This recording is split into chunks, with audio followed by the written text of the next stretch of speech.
Désormais, vous allez découvrir 10 types de personnes que vous ne devez pas aider. Sinon, vous serez en danger, même si vous ne le savez pas. Mais d'abord, je dois attirer votre attention sur cette histoire, la fille et le serpent. Dans une petite ville tranquille, presque au bord d'une route, vivait une fille au cœur compatissant, nommée Sophie. Un jour, en rentrant de l'école, elle trouva un serpent blessé au bord du chemin. Ses yeux exprimaient la douleur et la faiblesse, elle pouvait à peine bouger, et son corps se tortillait en quête d'aide. Animée par une compassion sincère, Sophie décida d'aider la créature souffrante. Sans hésiter, elle soigna les blessures du serpent, l'enveloppa dans un morceau de tissu et l'emmena chez elle. Chaque jour, elle s'occupait du serpent, veillant à ce qu'il ait de la nourriture et un endroit confortable. Avec le temps, le serpent reprenait des forces, mais il y avait quelque chose dans son regard qui inquiétait Sophie. Malgré tout, elle persistait à être gentille, convaincue que son attention rendrait le serpent heureux. Cependant, lorsque le serpent recouvra toute son énergie, quelque chose de surprenant se produisit. Au lieu de montrer de la gratitude, le serpent mordit la main tendue de Sophie. Choquée et blessée, Sophie regarda profondément dans les yeux du serpent et demanda, les larmes aux yeux, pourquoi il avait agi ainsi. Le serpent, sans montrer le moindre repentir, répondit simplement, « Tu savais que j'étais un serpent quand tu m'as aidé. Ma nature n'a pas changé. » Même avec sa gentillesse, Sophie sentit un frisson parcourir son échine alors que la piqûre du serpent se transformait en un poison mortel. Son corps, autrefois plein de vitalité, commença à faiblir, et chaque respiration devint un effort, tandis que le venin se répandait dans ses veines comme une sombre ombre. Ses yeux reflétaient la surprise et la douleur. Elle comprit trop tard que la confiance aveugle peut entraîner des conséquences irréversibles. La leçon finale arriva de manière cruelle, servant d'avertissement sur les dangers d'ignorer les signes et de tendre la main sans peser les conséquences possibles. La tragédie de Sophie se répandit dans la ville où elle vivait, devenant un récit sombre sur la nécessité cruciale d'équilibrer la compassion avec la prudence, une leçon qui résonnera à travers les générations comme un rappel tragique du prix de la confiance imprudente. La leçon de cette histoire est claire, nous devons choisir avec soin à qui nous voulons aider et réfléchir à 2 fois avant d'ouvrir nos portes. Elle nous met en garde sur l'importance d'être sélectif dans notre offrande d'aide. Même si nous avons de la compassion, il est crucial d'évaluer la véritable nature de ceux que nous voulons aider. Parfois, même avec de bonnes intentions, faire trop confiance peut conduire à la déception. L'histoire souligne la nécessité d'équilibrer la générosité avec la prudence, nous rappelant que la vraie sagesse réside dans la compréhension de la complexité des relations humaines et agir avec soin face à l'incertitude. Maintenant, prêtez une grande attention aux 10 types de personnes que vous ne devez jamais aider. Restez jusqu'à la fin, car ensuite je vous montrerai 5 leçons qui vous aideront à ne pas être manipulé par ces personnes. Si vous êtes quelqu'un qui se sent poussé par la compassion, toujours prêt à aider ceux qui semblent en avoir besoin, votre générosité est admirable. Cependant, il y a des moments où, malgré tous vos efforts, vous ne pouvez pas changer la situation de quelqu'un, car cette personne ne montre aucun intérêt ou capacité de changer. Avant de consacrer des ressources précieuses, telles que du temps et de l'énergie, à des causes qui pourraient ne pas apporter de résultats positifs, nous vous invitons à découvrir avec nous comment reconnaître les signes indiquant quand votre investissement pourrait être vain. Le premier type de personne, vous le connaissez sûrement. Mais attendez, avant de continuer, assurez-vous d'avoir déjà appuyé sur le bouton « J'aime » si vous êtes quelqu'un qui aime la sagesse. Numéro 1, les personnes ingrates. Avez-vous déjà fait quelque chose de gentil pour quelqu'un et ensuite reçu de l'ingratitude en retour? Eh bien, c'est quelque chose de très désagréable à vivre. C'est souvent difficile de composer avec des personnes qui semblent ne pas reconnaître ou valoriser les efforts des autres. Imaginez investir votre temps, votre énergie et vos ressources pour aider quelqu'un, seulement pour être traité avec indifférence, voire même avec hostilité par la suite. Cela illustre pourquoi il est crucial d'être prudent lorsque l'on aide des personnes ingrates. lorsque nous aidons quelqu'un, nous espérons au moins un peu de respect pour notre contribution. Les personnes ingrates ont tendance à critiquer, à parler mal de notre aide à d'autres personnes, ou même à traiter avec indifférence ceux qui les ont aidés.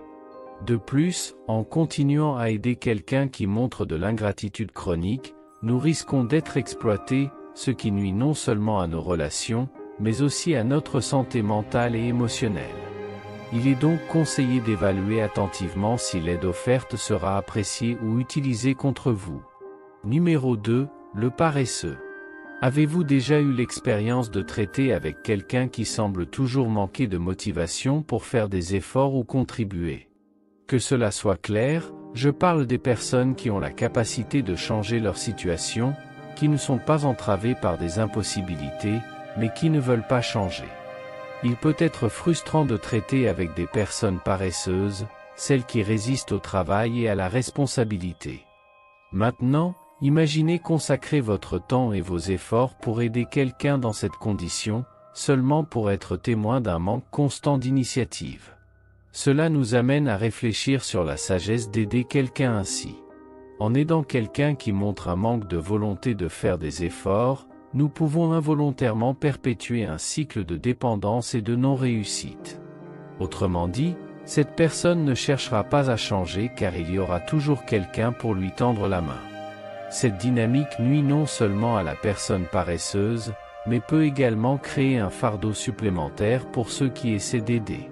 Par conséquent, il est essentiel de considérer si la personne est prête à participer activement et à saisir l'opportunité de croître avant d'offrir de l'aide.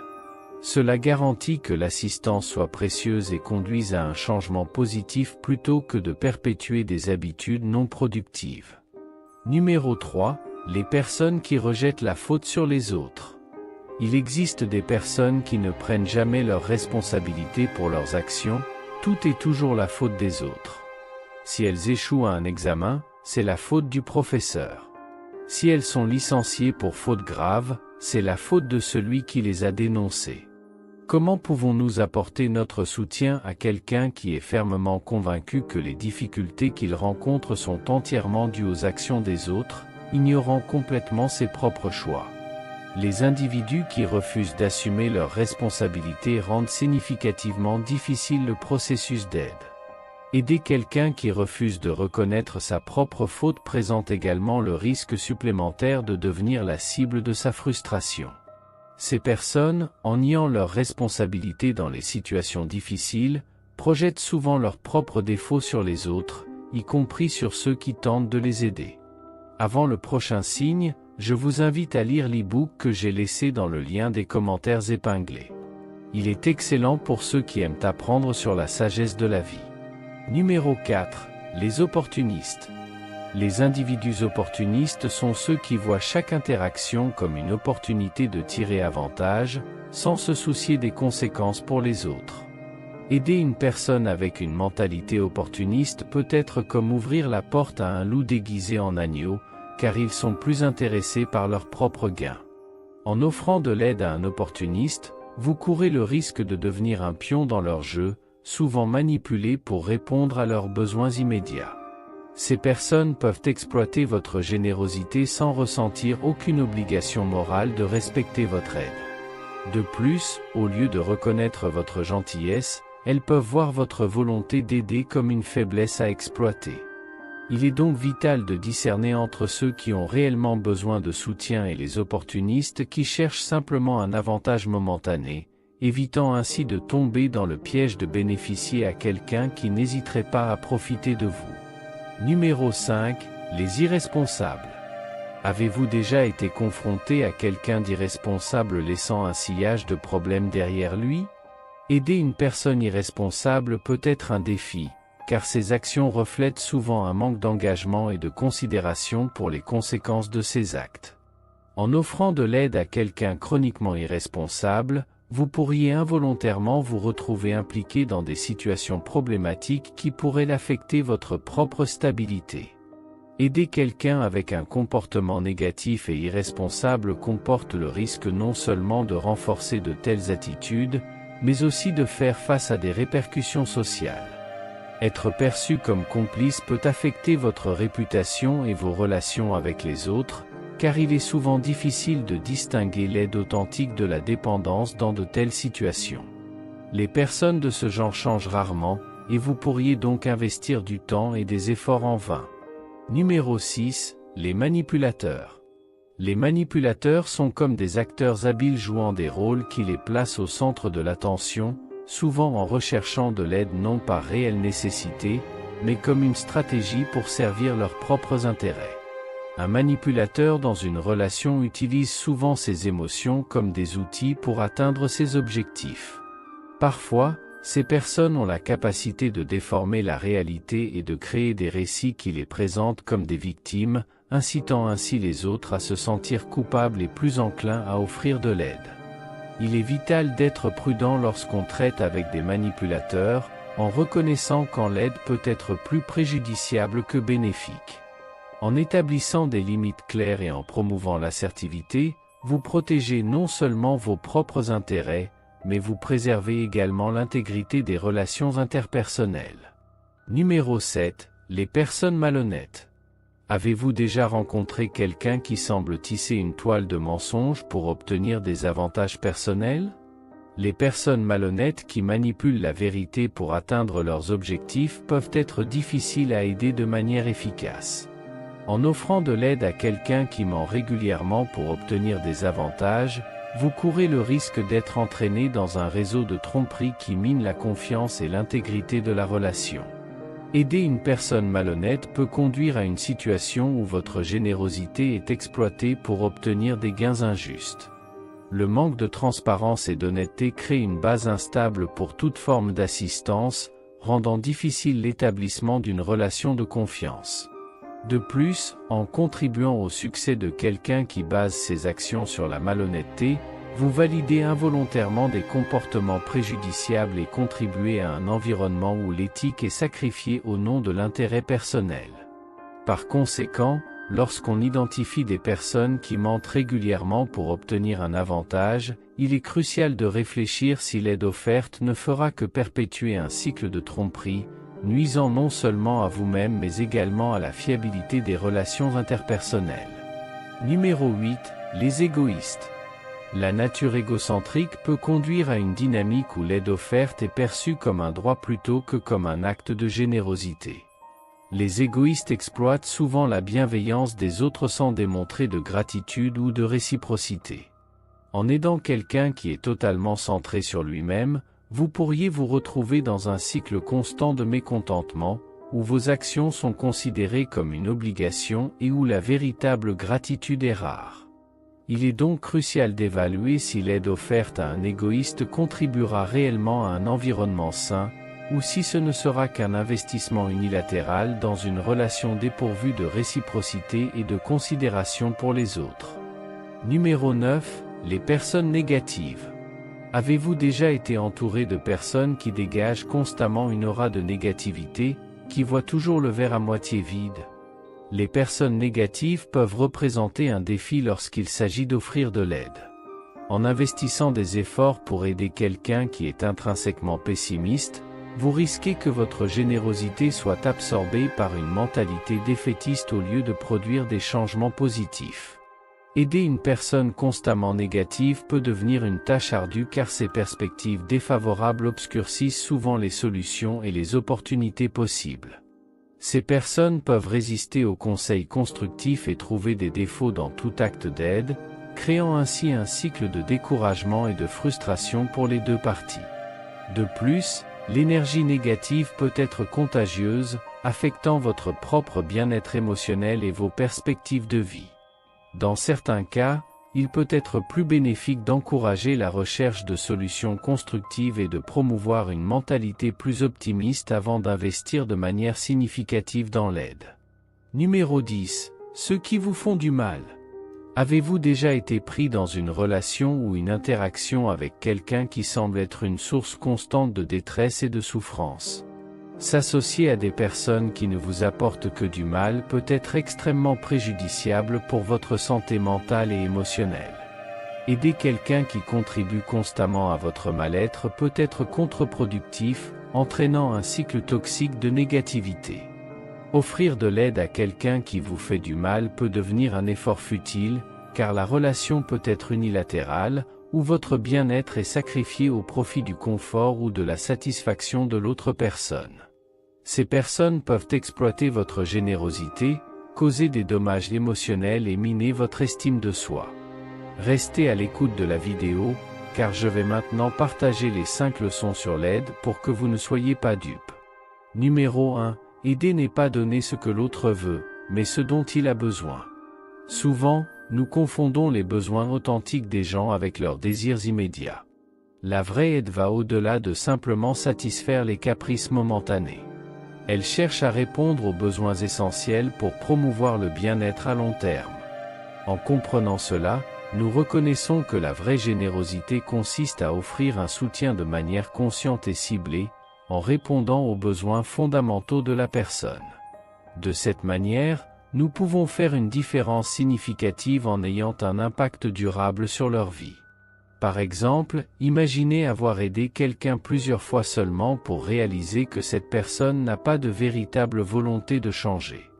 Dans ces cas, s'éloigner peut être une option sage. Permettre à la personne de prendre ses propres responsabilités peut être le catalyseur nécessaire pour qu'elle apprenne des conséquences et assume ses propres actions. Numéro 2. Dire non n'est pas la fin du monde. Établir des limites et refuser de l'aide à certains moments est une pratique saine et même nécessaire. Souvent, nous nous sentons obligés d'accepter toutes les demandes d'aide, craignant que refuser puisse être interprété comme un manque de générosité. Cependant, reconnaître notre capacité à dire non non seulement préserve nos propres limites, mais favorise également des relations plus équilibrées.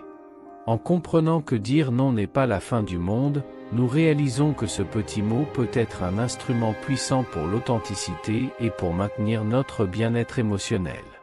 Refuser de l'aide dans certaines circonstances ne signifie pas abandonner la compassion.